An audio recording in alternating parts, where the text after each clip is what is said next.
Assalamualaikum warahmatullahi wabarakatuh.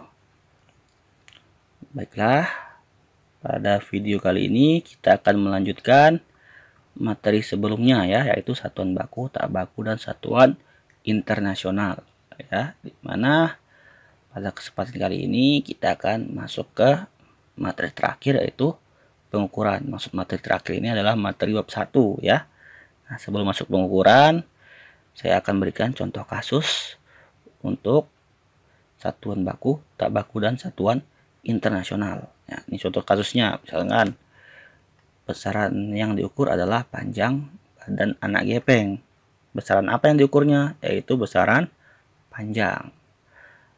Ya.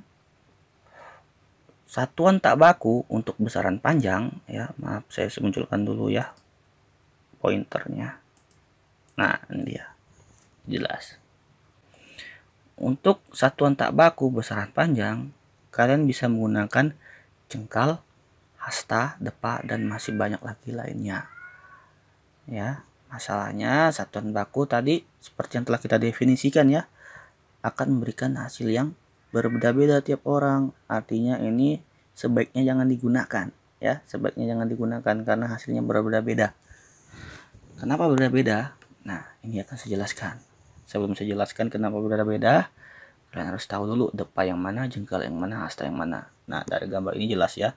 Depa ya itu ketika kalian merentangkan jari kalian, jengkal itu dari ujung ibu jari ke ujung, maaf maksud saya dari ujung jari kelingking sampai ujung ibu jari.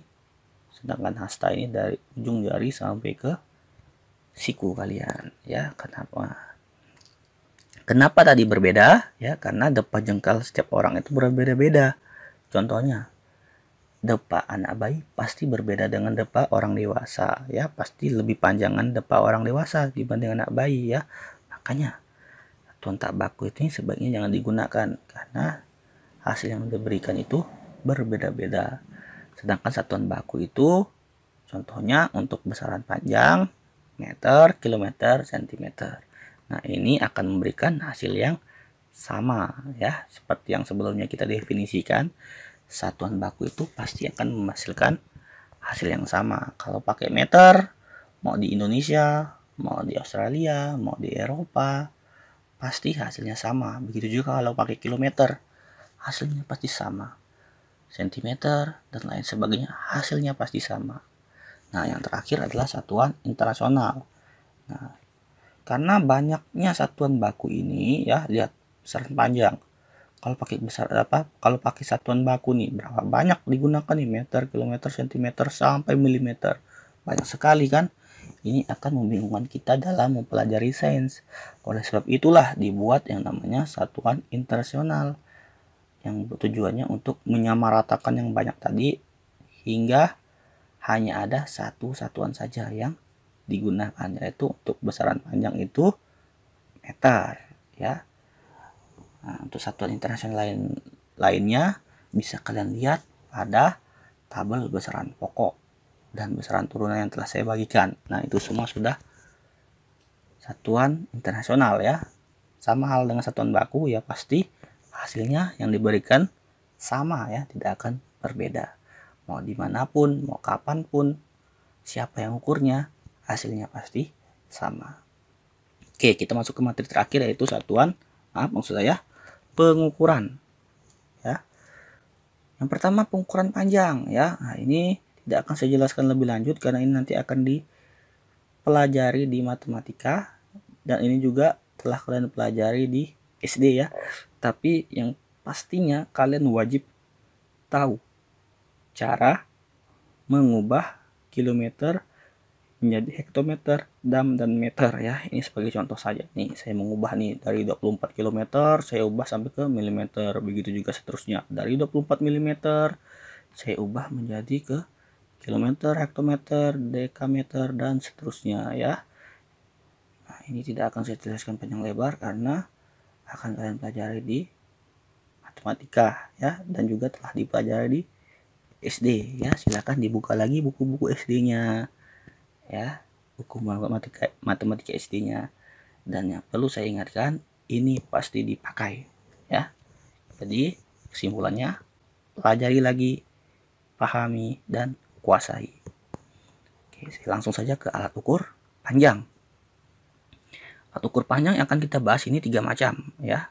Ada jangka sorong, mikrometer sekrup, ini jangka sorong ya, mikrometer sekrup, dan penggaris. Yang akan kita bahas cuma 2 nih, jangka sorong dan mikrometer sekrup. Kenapa penggaris enggak? Karena penggaris enggak mungkin kan kalian nggak bisa gunakannya ya. Jadi yang kita bahas adalah yang belum familiar kalian gunakan, itu jangka sorong dan mikrometer sekrup. Perbedaannya apa nih antara 3 alat ukur ini? Perbedaannya itu adalah ketelitiannya ya. Kalau saya urutkan, mikrometer ini paling teliti, dilanjutkan oleh jangka sorong, dan terakhir penggaris. Kalau kalian ingin mendapatkan hasil yang teliti, gunakan mikrometer sekrup ya. Oke, langsung saja kita masuk ke jangka sorong terlebih dahulu. Nah, ini adalah bagian-bagian pada jangka sorong ya.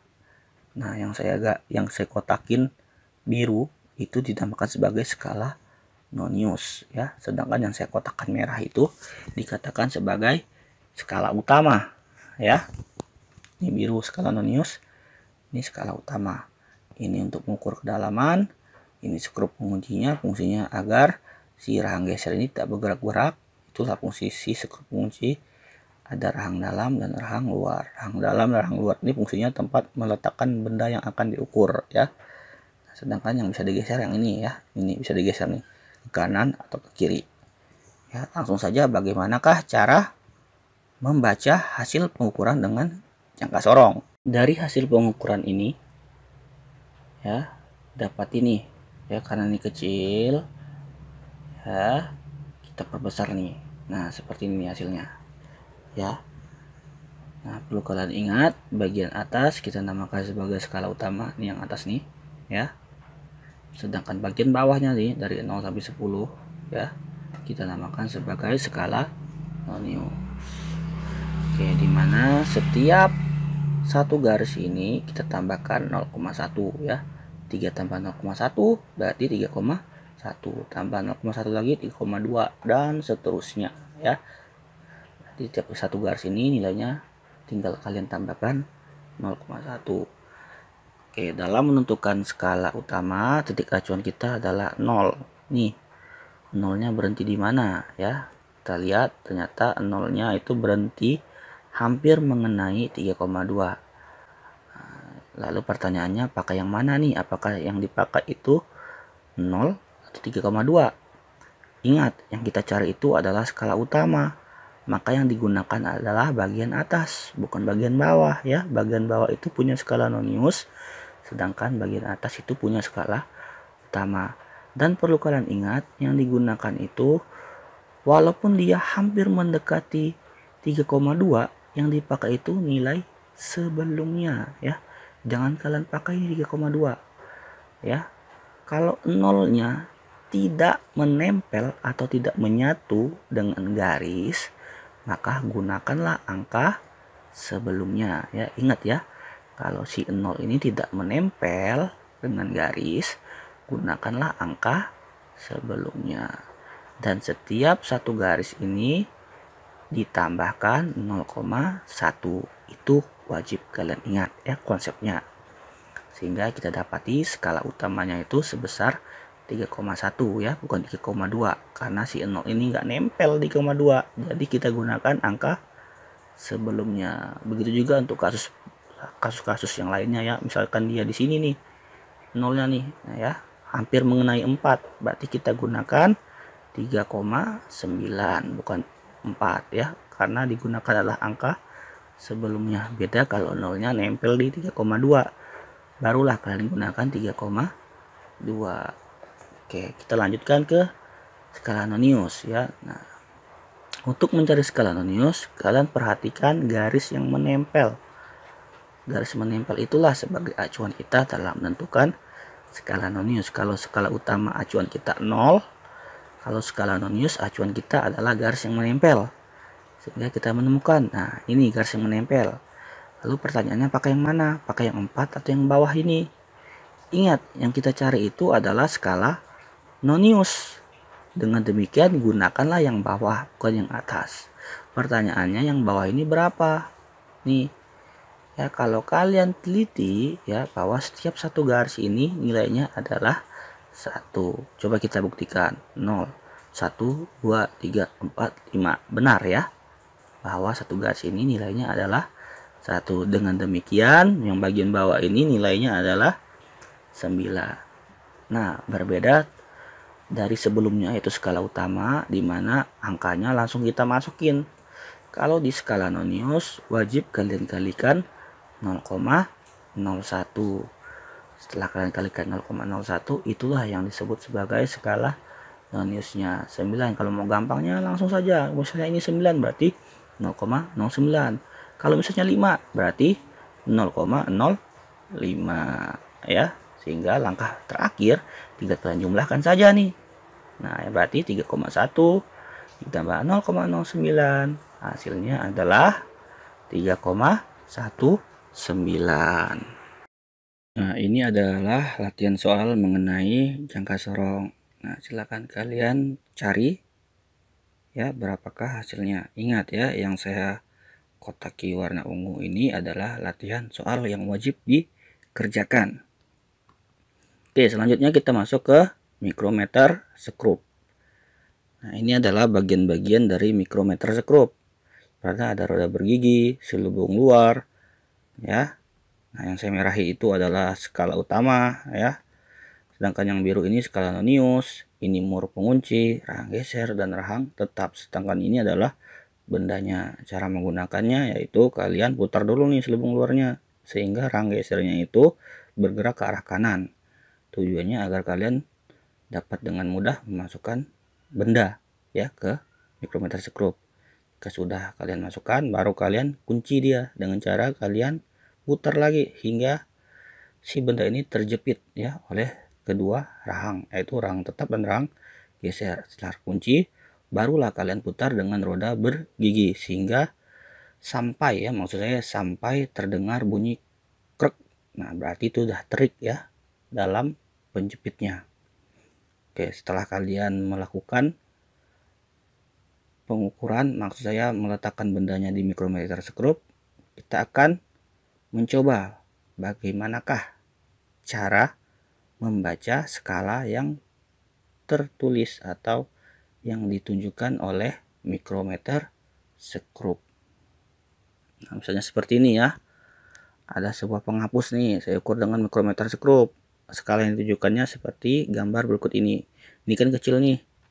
Saya perbesar ya. Kalau saya perbesar, nah seperti ini. Oke, perlu kalian perhatikan. Yang besar ini kita sebut sebagai skala utama.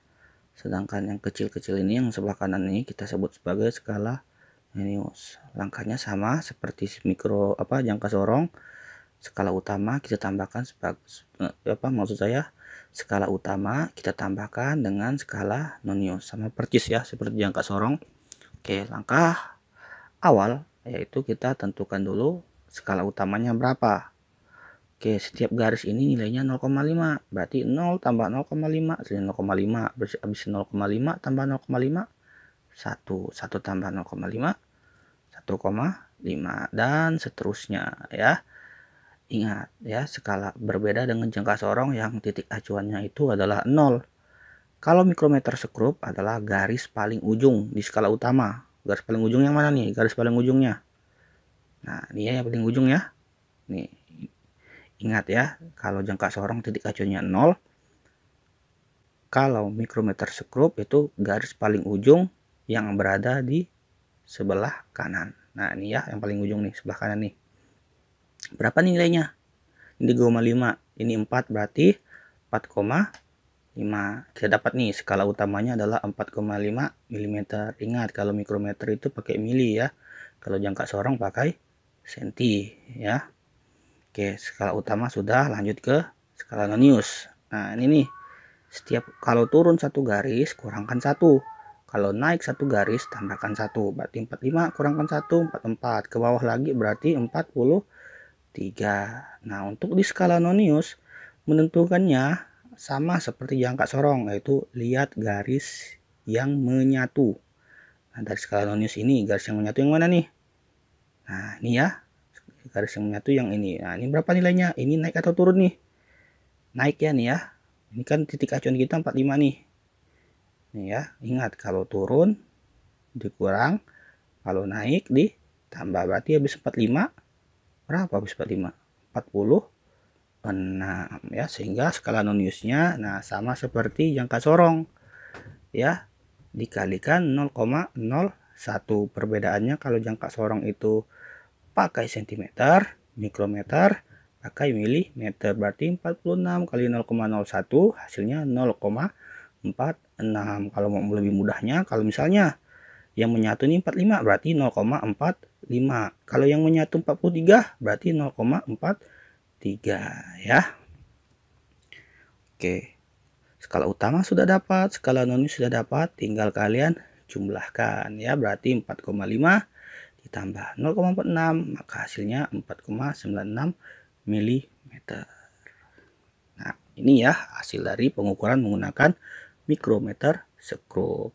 Oke, nah ini soal lagi nih ya, silahkan dikerjakan nanti ya soalnya. Oke, lanjut ke berikutnya yaitu pengukuran luas. Nah, ini tidak akan saya jelaskan panjang lebar karena ini masuk ke ranah matematika ya. Silahkan nanti kalian pelajari konversi satuan luas, yang pastinya perbedaannya kalau panjang tidak ada kuadratnya nih, kalau luas ada kuadratnya. Kalau dibaca dalam bahasa Indonesia artinya persegi, kilometer persegi, hektometer persegi.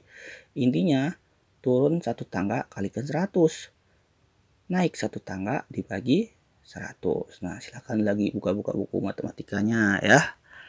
Jadi di sini di IPA tidak akan saya jelaskan panjang lebar. Yang pastinya ini wajib kalian pahami bagaimana cara konversi satuan.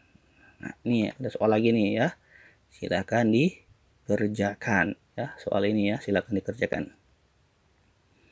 Oke, lanjut ke pengukuran volume. Nah, pengukuran volume ini bisa pakai dua buah macam tangga.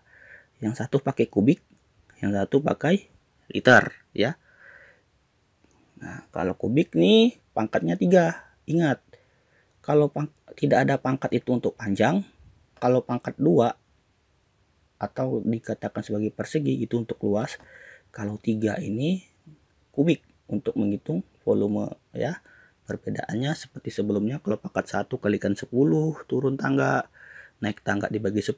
Kalau pangkat 2 naik turun tangga itu dikali 100, naik tangga dibagi 100. Nah, kalau kubik turun tangga dikali 1000 ya.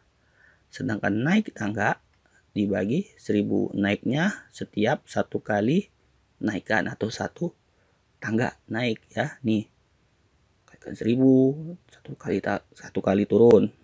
Turun lagi satu kali 1000 lagi, kali 1000 lagi, sehari 1000 lagi. Naik satu kali bagi 1000, naik lagi bagi 1000, naik lagi bagi 1000 ya. Nah, yang satunya pakai liter, kiloliter, hektoliter dan sebagainya. Ini sama seperti pangkatnya tidak ada ya, seperti kilometer, hektometer, dam ya. Kalau turun dikali 10, kalau naik dibagi 10 tiap satu tangga ya. Adapun yang perlu kalian ingat ya, karena ini tidak ada di tangga, bahwa 1 liter itu nilainya sama dengan 1 desimeter kubik. 1 mm itu nilainya sama dengan 1 cm kubik atau 1 cc ya. Nah, ini cc ini biasa digunakan dalam pembuatan kue ya. Jarang pembuatan kue ini pakai mililiter, liter. Kebanyakan pakai cc ini untuk takaran airnya ya. Oke, nah ini latihan soal ya. Konversikan satuan berikut ini. 800 cc sama dengan berapa liter. Lanjut ke ukuran volume. Yang tadinya pakai tangga ya, kalau ini pakai gelas ukur. Nah, misalkan nih ya, kita mau ukur batu, caranya bagaimana? Nah, caranya tinggal kalian celupkan si batu ini ke dalam gelas ukur. Sebelum dicelupkan ya, si gelas ukur ini memiliki volume air sebesar 50 ml. Tetapi ketika dicelupkan batu ya, volumenya bertambah menjadi 80 ml. Dapat dari mana 80? Nah, setiap satu garis ini nilainya 10 ya, 50, 60, 70, 80 ya. Sudah dicelupkan batu, volumenya menjadi 80 ml. Oke. Lalu bagaimana mencari volume batu? Ya tinggal kalian kurangkan saja volume sesudah dikurang volume sebelum, ya. Sesudahnya 80, sebelumnya 50, maka volume batu itu adalah 30 ml. Beginilah cara menghitung volume benda dengan menggunakan gelas ukur. Nah, ini latihan soal lagi, silahkan dikerjakan ya. Ini sebelumnya ini 30 ml ya. Setelah celupkan batu menjadi 40 ml. Berapa volume batu tersebut dalam satuan liter? Oke, yang berikutnya adalah pengukuran waktu. Oke, saya kelupaan tentang alat ukurnya, tapi minggu lalu telah saya berikan ya alat-alat ukur semuanya ya, seperti alat ukur tadi volume ya, alat ukur panjang, yang lain sebagainya ya. Nah, jadi yang sini saya langsung ke intinya, sedangkan alat ukurnya silahkan kalian buka lagi modul yang kemarin saya berikan ya. Oke, lanjut ke pengukuran waktu. Nah, ini juga telah dipelajari di SD ya. Saya rasa tidak perlu saya jelaskan panjang lebar ya. Ini juga masuk ke matematika SD, silahkan dibuka lagi matematika SD-nya ya. Dan yang perlu kalian ingat, ini wajib dipahami, dikuasai kalau bisa ya. Oke, nih soal lagi. Konversikan untuk waktu berikut ini 3 triwulan menjadi detik ya. Ini bisa kalian cari di Google nih. Ada nih, ini saya ngambil di Google ya. Cari saja konversi waktu, gitu. Muncul nanti ini tabel ini. Oke, yang berikutnya adalah pengukuran massa. Nah, kalau massa itu pakai gram ya, kilogram, hektogram, decagram, gram, dan sampai miligram. Sama seperti sebelumnya ya. Kalau turun ya dikali 10, kalau naik dibagi 10 setiap satu tangga ya. Turun satu tangga kali 10, turun lagi kali 10, naik satu tangga bagi 10, naik lagi bagi 10. Nah, ini perlu kalian ingat karena tidak ada di tangga ini bahwa 1 ton itu 1000 kilo, 1 pintal 100 kg, 1 on itu sama dengan 1 hektogram atau 100 gram, 1 pon itu sama dengan 5 ons atau 500 gram ya. Nih, silahkan kalian kerjakan, konversikan satuan berikut ini dari 80 ons menjadi kilogram ya. Nah, ini soal terakhir nih ya. Soal terakhir, ingat ya, kerjakan yang di kotak ungu ya. Kalau saya perkirakan ada 10 soal ya yang harus kalian kerjakan. 9 soal lah gitu yang harus kalian kerjakan totalnya, kalau saya seingat saya ya. Nanti akan saya cek berapa soalnya ya. Yang pasti kerjakan yang saya kotaki warna ungu. Nah, ini ada nih timbangan nih. Di piringan A batunya 4 kg. Di piringan B ada 2 buah benda masing-masing 250 gram. Nah, agar si timbangannya ini setimbang ya, tidak berat sebelah, benda X ini diletakkan di mana ya? Apakah di A atau di B? Dan masanya nih berapa? Apakah 1 kg, 500 gram, dan seterusnya. Nah, saya tentukan nih X-nya letakkan di mana, masanya juga mana ya. Oke, cukup sekian materi bab 1 hari ini. Silahkan kerjakan tugas yang telah saya berikan ya. Untuk pertemuan berikutnya, insya Allah kalau tidak ada halangan, kita akan ulangan ya. Setiap ulangan insya Allah akan saya informasikan kepada kalian terlebih dahulu ya. Cukup sekian materi yang dapat saya sampaikan. Saya akhiri. Assalamualaikum warahmatullahi wabarakatuh.